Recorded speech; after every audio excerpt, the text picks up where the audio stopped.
Entonces viene aquí la consumación del pacto. Entonces toda la historia que vimos desde Adán y Eva, vamos a ver ya la consumación de esto. Fue un va y viene, ¿no? Hubo problemas en el noviazgo, por así decirlo, en el desposorio entre Dios y la humanidad, pero ahora, ¿qué onda? Ahora viene la consumación de eso, de ese pacto. ¿Cómo va a ser? ¿Va a venir otro mediador? No, ya Jesús es el definitivo mediador. ¿Va a venir a algún profeta después de Jesús a restaurar lo que Jesús hizo mal? ¿No? Porque indirectamente los protestantes quieren decir eso cuando dicen, es que ya vino a restaurar la iglesia Martín Lutero, es que ya vino Elena de White, ¿no? Con los adventistas. Y como no hay sustento bíblico de eso, por eso se tienen que inventar sus propios escritos como los mormones, ¿no? Lamentablemente con el libro de Mormón y los adventistas con los escritos de Elena de White, que casi casi que los toman como palabra de Dios, entonces se tienen que inventar otros escritos para justificar su iglesia, ¿no? Entonces miren, aquí la consumación es así.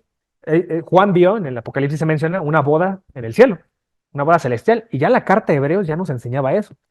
Por ejemplo, aquí en Hebreos 12, del 22 al 23 dice, sino que os habéis acercado al monte de Sión, está hablando de un Sión celestial, un monte sagrado también, se refiere al cielo, a la ciudad del Dios vivo, Jerusalén la celestial. Entonces, si Jerusalén, la prostituida, la terrenal, que es la prostituta, fue destruida, allá en el año 70, hasta destruyeron el templo, que para el judío ese era un evento cósmico, ¿no? El templo representaba el universo, toda la creación. Entonces, si fue destruido, significa que eh, fue destruido todo. Bueno, eso pensaría el judío que no aceptó a Cristo. Los que somos cristianos sabemos que Cristo sigue, ¿no? Con nosotros y la continuidad de ese pueblo elegido ahora es en la iglesia. Entonces dicen, en la Jerusalén celestial, a la compañía de muchos millares de ángeles. O sea que en esa ciudad hay ángeles, a la congregación de los primogénitos que están escritos en los cielos, ¿no? Ahí en el libro dice San Juan, están escritos en base a sus obras, ¿eh? A Dios, el juez de todos, ahí está el juez, a los espíritus de los justos hechos perfectos, es decir, los que sí están en la iglesia triunfante, es decir, los santos, es lo que entendemos por santos. Y ahora ya entrando al Apocalipsis, desde el capítulo 19, lo que ve Juan, dice, gocémonos y alegrémonos, démosle gloria, porque han llegado las bodas del Cordero, y su esposa se ha preparado. Entonces, bien, es una boda.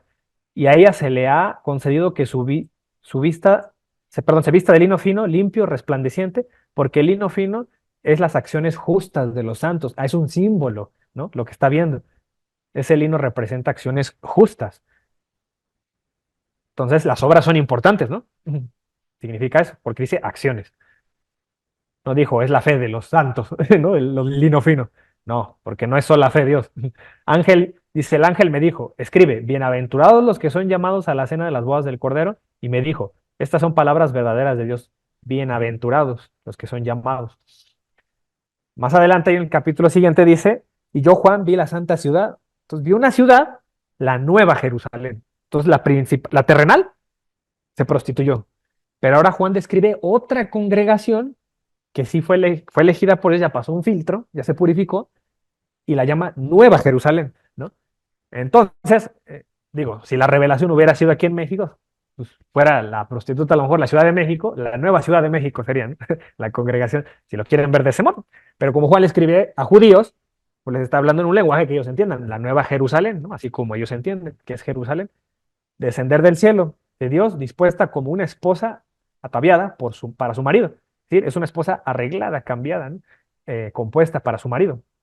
Y oí una gran voz del cielo que decía, he aquí el tabernáculo de Dios con los hombres y él morará con ellos. Fíjense la palabra que usó tabernáculo, ¿no? Eso nos recuerda al templo, ¿no? De Salomón, que era un tabernáculo y también representaba el cielo, o las cosas que ocurrían en el cielo. Por eso las instrucciones del tabernáculo las recibió en el monte Sinaí, ¿no? Moisés era un modelo celestial, les decía. Y él morará con ellos y ellos serán su pueblo. Y Dios mismo estará con ellos como su Dios. Enjuagará a Dios toda lágrima de los ojos de ellos y ya no habrá muerte, ni habrá más llanto, ni clamor, ni dolor, porque las primeras cosas pasaron. Es decir, es un lugar de fiesta, de alegría, la Jerusalén celestial. Más adelante dice, vino entonces a mí uno de los 7 ángeles que tenían las 7 copas llenadas de las 7 plagas postreras y habló conmigo diciendo, fíjense, uno de los 7 ángeles, ¿no? La tradición nos ha dicho que son 7 arcángeles. Dice, ven acá, yo te mostraré la desposada, la esposa del Cordero. Entonces Juan, en su visión, le van a mostrar a la esposa. Y me llevó en el espíritu a un monte, fíjense, ¿no? La importancia de entender por qué se refiere a un monte, grande y alto. Y lo hemos visto que es un elemento importante para un pacto, ¿no? El monte. Y me mostró la gran ciudad santa de Jerusalén que descendía del cielo de Dios, teniendo la gloria de Dios. Su fulgor era semejante al de una piedra preciosísima, como piedra de jaspe, diáfana como el cristal. ¿Sí se acuerdan? Eso les debe recordar algo, ¿no? Que en las alianzas hemos visto este tema de las piedras preciosas y el oro y el brillo. Lo vimos desde el Edén. El Edén era así, ¿no? Había oro y piedras preciosas. Pareciera como que estamos volviendo al Edén. Es decir, cuando tenía Adán y Eva amistad con Dios, se rompió por el pecado y Jesucristo me trae otra vez esa amistad o esa unión familiar que teníamos, esa alianza. El cielo es eso, volver al Edén. Dice, tenía un muro grande y alto con 12 puertas y en las puertas 12 ángeles y nombres inscritos que son los de las 12 tribus de los hijos de Israel. Al oriente 3 puertas, al norte 3 puertas, al sur 3 puertas, al occidente 3 puertas. Y el muro de la ciudad tenía 12 cimientos. ¿Sí se acuerdan cuando Moisés puso 12 cimientos justo abajo del Sinaí antes de recibir, cuando hizo los sacrificios, ¿no? Que roció al pueblo con sangre, puso 12 cimientos. Y si sobre ellos los 12 nombres de los 12 apóstoles. Ah, con razón, San Pablo ahí en Efesios 2:20 me dice que la iglesia está soportada sobre los cimientos que somos apóstoles y profetas, ¿no? Eso me debe recordar a eso. La enseñanza es compartida con San Pablo y San Juan. Dice acá en el capítulo 21, la ciudad se halla establecida en un cuadro o un cubo y su longitud es igual a su anchura y él midió la ciudad con la caña 12.000 estadios. Aquí fíjense, la longitud, la altura y la anchura de ella son iguales, es un cubo. Y entonces yo les dije, ¿no? Que recordaran muy bien eso, que el Santísimo es como un cuadrado, un cubo. Lugar donde está el arca, donde están las tablas, el maná, la vara de Aarón, es el lugar donde solo el sumo sacerdote puede entrar. Ese es un cubo, un cuadrado. Y así fue construido el lugar más santo. Por eso, por ejemplo, ahí en 1 Reyes 6:20 dice eso. El lugar santísimo, que es este aquí, donde está el arca, donde aquí tiene acceso el sumo sacerdote, nadie más que él, dice, estaba en la parte interior del templo, la cual medía 20 codos de largo, 20 codos de ancho y 20 de alto, es decir, mide lo mismo, ¿no? De largo, alto y ancho.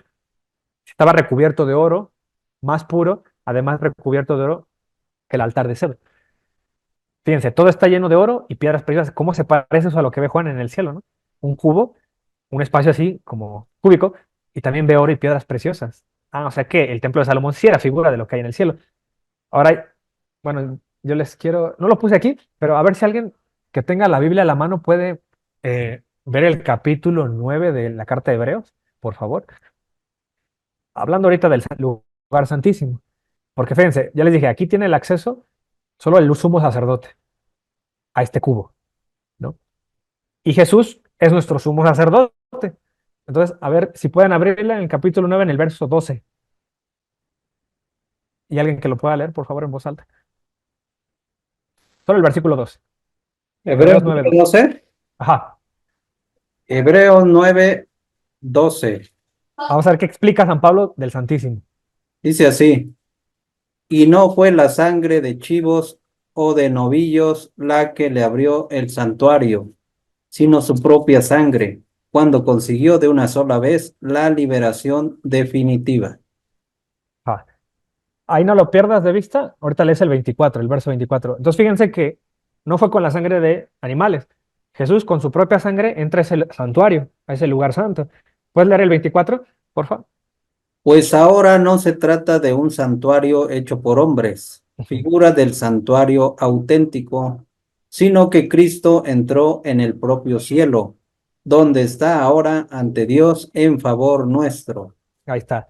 Entonces por eso Juan ve una ciudad, ¿no? Cúbica, porque es el lugar donde entró Jesús y nos abrió la puerta a nosotros, que era figura de lo que veían en el templo de Salomón, el lugar más santo.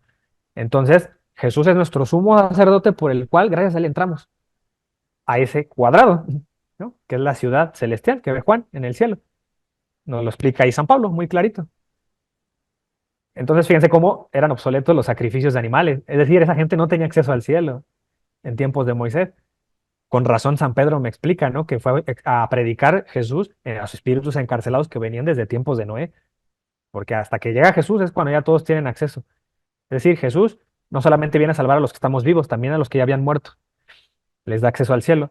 Y ya aquí en el capítulo 21, del verso 18 en adelante, dice el material de su muro. Y aquí voy a empezar a nombrar cosas que nos recuerdan al Edén y a otras alianzas, donde siempre les dije, miren, pongan atención el oro y las piedras preciosas. Dice que la ciudad era de oro puro, igual que el Santísimo, ¿no? Ahí en el templo de Salomón está cubierta de oro, semejante al vidrio limpio, y los cimientos del muro de la ciudad estaban adornados con toda piedra preciosa. El primer cimiento era jaspe, y empieza a nombrar un montón de piedras preciosas: jaspe, zafiro, ágata, esmeralda, ónice, carnalina, crisólito, berilio y muchas más, ¿no? Dice también que las 12 puertas eran 12 perlas, cada una de las puertas era una perla, y la calle de la ciudad era de oro puro, transparente como vidrio. Pues con razón las iglesias también están adornadas así, ¿no? Tratan de semejar también ese cielo. ¿Por qué la iglesia trata de asemejarse al cielo? Porque, pongan atención, hay muchas iglesias que están doradas, tienen ángeles, querubines, ¿no? Entonces, ¿por qué será? Porque se lleva a cabo una celebración en ese lugar que es una extensión del cielo. En el cielo hay una celebración, bueno, en la misa también está esa misma celebración. También estamos convidados, ¿no? O invitados los vivos. Claro, los que ya murieron y están en presencia de Dios están viviendo esa fiesta eterna, pero nosotros también estamos invitados, y aunque a algunos no nos guste ir a misa, nos aburra, nos distraemos, pero precisamente es porque estamos todavía, ¿no? Tenemos esa caída, una naturaleza debilitada por el pecado original, pero por eso, con los ojos de la fe, en la misa, la vemos, bueno, la gente que tenga fe lo ve de una manera distinta, ¿no?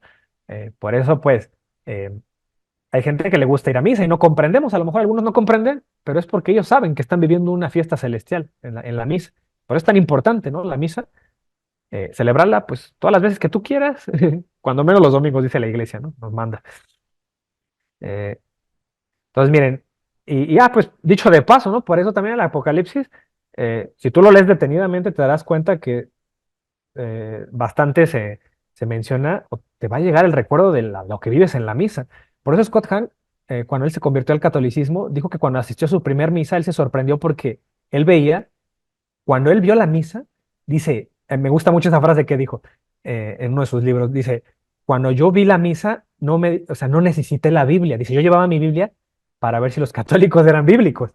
Dice, no era necesario ver la Biblia. Yo estaba viviendo la Biblia ahí en ese momento, dice, yo estaba en la escritura, porque yo estaba viendo todo lo que hacían los católicos, y cuando veía el incienso, la liturgia, cuando vi que empezaron a cantar Santo, Santo, ¿no? Es el Señor Dios del universo, se acordó de Apocalipsis 8:4, ¿no? Donde ahí los ángeles y arcángeles están cantando Santo, Santo, Santo. También eso lo vio Isaías, cuando ve en el cielo, ahí en Isaías 6, vio eso, ¿no? Y vi el canto Santo, Santo, dice, yo estaba viviendo la celebración que vio Juan en el cielo, la estaba viviendo yo aquí con los católicos, ¿no? En la misa, y fue algo que le sorprendió bastante, ¿no? Y eso ayudó mucho a su conversión al catolicismo. Entonces, fíjense acá, dice, y no vi en ella templo, porque el Señor Dios Todopoderoso es el templo, Dios es el templo. ¿Sí se acuerdan? Cuando lo vimos ahí en Juan 2, en el Evangelio, que Jesús dijo, destruyan este templo y yo lo levanto en 3 días, y el evangelista explica, Jesús se refería al templo de su cuerpo. Ah, bueno, su cuerpo es la iglesia, ¿no? Pero también su iglesia es esta ciudad, esta congregación, la iglesia triunfante. Eso es el templo, ¿no? Entonces dice, el Todopoderoso es el templo de ella y el Cordero también. La ciudad no tiene necesidad de sol ni de luna que brillen en ella porque la gloria de Dios la ilumina y el Cordero es su lumbrera. Fíjense, el Cordero es su lumbrera, es nuestra luz. Por eso la Eucaristía, ¿no? La tenemos en una custodia que parece un sol, una luz, porque ese es lo que va a representar, ¿no? Aquí en la tierra lo que es el Cordero, es la lumbrera. Dice, no entrará en ella ninguna cosa inmunda, ¿no? Por eso decimos que hay que purificarse, si no alcanzas ahorita en vida, al menos en el purgatorio. Dice, o que hace abominación y mentira, sino solamente los que están inscritos en el libro de la vida del Cordero, solo ellos. Y acá en el capítulo 22 dice, bienaventurados los que lavan sus ropas para tener derecho al árbol de la vida. Fíjense, ¿desde cuándo se mencionaba el árbol de la vida? La última vez que yo lo mencioné fue con Adán y Eva, cuando le cerraron la puerta y los corrieron del Edén, para que no tuvieran acceso al árbol de la vida. Eso está en Génesis 3:22. Pero ¿qué me dice Jesús allá en la enseñanza de Cafarnaúm? El que come mi carne y bebe mi sangre tiene vida eterna. Entonces, comer y tener vida eterna solo se mencionó con el árbol de la vida en Adán y Eva, se menciona con Jesús y Jesús lo retoma, y los que crean en él van a tener vida eterna, y los que coman de él. Entonces, con la Eucaristía, yo paso a ese árbol de la vida, al menos momentáneamente aquí en la tierra, ¿no? En ese momento de la misa. Si yo me dejo corromper y me desvío del camino, ni modo, perdí, me corrieron del Edén, ¿no? Pero si yo muero en gracia, yo voy a tener ahora sí acceso a este árbol. Y por eso dice, y los hechiceros y los fornicarios, los homicidas, ¿no? Eso es lo que estarán fuera, los idólatras, y todo aquel que ama y hace mentira, esos quedarán fuera. Aquí menciona San Juan. Por eso, el protestante, si va a sostener que el católico es idólatra, no les crean cuando dicen, ¿no? Porque yo he oído protestantes que dicen, no, es que los católicos son idólatras, pero no importa, hay católicos que se van a salvar. No, no, aquí dice que los idólatras no entrarán. Entonces, bajo esa postura, el protestante debería sostener que si el católico es idólatra, no va a entrar en el reino de Dios. Ninguno, ningún católico. Por eso no me gusta, pues, ese es un factor un poco hipócrita el decir, no te preocupes, tú sigue en tu iglesia, pero ven a nuestras clases de Biblia, ¿no? Y al final es una manera indirecta de decirte, de meterte en la teología, porque en realidad ellos saben y son conscientes los que saben que los idólatras no entrarán al reino de Dios.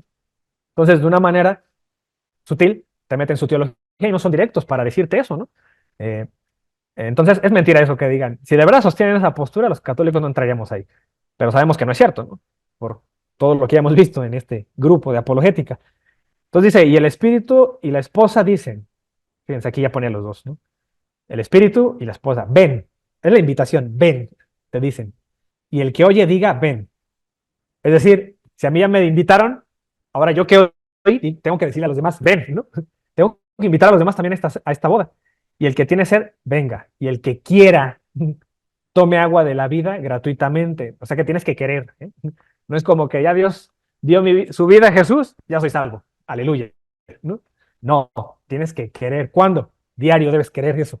Porque diario te puedes corromper. Entonces, es un proceso. Por eso nosotros sostenemos que la justificación para el católico es un proceso. No es algo que ganaste un día y se quedó congelado en el tiempo y ya no lo vas a perder. Puedes perderlo. Por eso San Pablo habla de la salvación como algo pasado, como algo presente y como algo futuro. Eso donde lo podemos leer, Filipenses 2:12, ¿no? También dice San Pablo que él no quiere ser descalificado de la carrera, hasta él mismo dice que puede perder la salvación. Ahí en Romanos 13:11, si mal no recuerdo, es donde dice que nunca estuvimos tan cerca de la salvación. Y el protestante dice que ya fue salvo, ¿no? Pero San Pablo dice estar cerca, o sea que todavía no llegamos, ¿no? O sea, es algo que hay que buscar diario. O sea, sí se describe como un proceso, ¿no? Que tenemos que vivir para entrar a esta boda.